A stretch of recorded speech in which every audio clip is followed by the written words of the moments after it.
जिसमें बात किया गया है आपका, अच्छे से ध्यान दीजिएगा, जिसमें बात किया गया कि जैसे कि फ्रॉम 18% टू 5%, कौन से प्रोडक्ट में उसका स्लैब को घटा के 18% से 5% कर दिया गया। Save big on the daily essential, यानी कि डेली यूज के सामान में, जिसमें कि है आपका हेयर ऑयल, नेक्स्ट है आपका शैम्पू, नेक्स्ट है टूथपेस्ट, टॉयलेट शॉप, बार, टूथब्रश, सेविंग क्रीम, इसमें जो है टैक्स स्लैब 18% से घटा करके 5% कर दिया गया। वहीं अगर बात करें बटर, घी, चीज और डेयरी सामान के बारे में, तो इसमें 12% से घटा के इसमें भी कितना कर दिया गया, 5% कर दिया गया। जहां पहले 12% टैक्स लगता था, वहां अभी 5% टैक्स लगेगा। क्लियर है।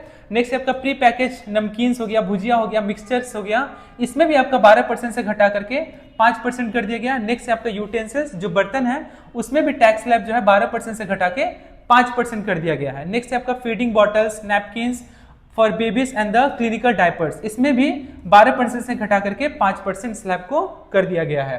अगला है सिविंग मशीन एंड द पार्ट्स, जितने भी पार्ट्स होंगे मशीन्स के, उन पे भी क्या होगा, 12% पहले टैक्स लिया जाता था, उसे घटा करके अभी 5% कर दिया गया है। तो ये था आपका save big on the daily essential uses, जिसमें 18% से 5% सारा स्लैब को कर दिया गया।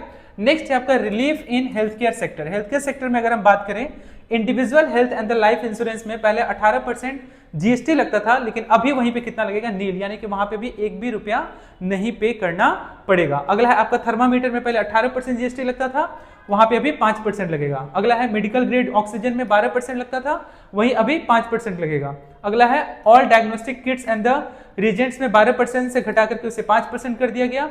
Glucometer and the test strips में 12% से घटा के इसे भी 5% कर दिया गया। अगला है करेक्टिव स्पेक्टिकल्स में 12% से घटा के इसमें भी जीएसटी अब कितना लगेगा, इसमें भी जीएसटी अब 5% लगेगा। अगला हम बात करें अफोर्डेबल एजुकेशन, एजुकेशन सिस्टम में जहां पहले हम लोग जो मैप खरीदते थे या फिर मैप का जो चार्ट्स होता था, ग्लोब वगैरह खरीदते थे, इंडिया पूरे पृथ्वी का जो पृथ्वी के रूप में जो ग्लोब होता है, वो सब अगर हम खरीदते तो उसमें पहले 12% हमें टैक्स देना पड़ता था जीएसटी के रूप में, वही अभी हमें एक भी रुपया नहीं देना पड़ेगा।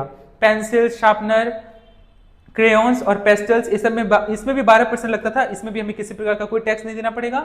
अगला है exercise books and the notebook, इसमें भी पहले 12% लगता था, इसमें भी हमें किसी भी प्रकार का कोई टैक्स नहीं देना पड़ेगा। अगले अगर हम बात करें, अगला है जैसे कि आपका इरेजर, यानी कि जो रबड़ मिटाने वाला है, उसमें भी क्या कर, पहले 5% टैक्स लगता था। सोच के देखिए, जो हम लोग रबड़ जो है जो मिटाते हैं, पेंसिल रबड़ जो यूज करते हैं, उसमें भी 5% टैक्स लगता था, लेकिन अब उसमें भी क्या होगा, किसी भी प्रकार का कोई टैक्स नहीं देना पड़ेगा। कहने का मतलब है कि जो एजुकेशन सेक्टर है, उसमें जो पहले टैक्स 12%, 5% जो भी लगता था, अब वहां पे किसी भी प्रकार का कोई टैक्स नहीं लगेगा एसेंशियल सामानों पे। मैप्स हो गया, चार्ट्स हो गया, ग्लोब हो गया, पेंसिल्स हो गया, शार्पनर हो गया, रबड़ हो गया, बुक और नोटबुक, एक्सरसाइज नोटबुक और बुक हो गया,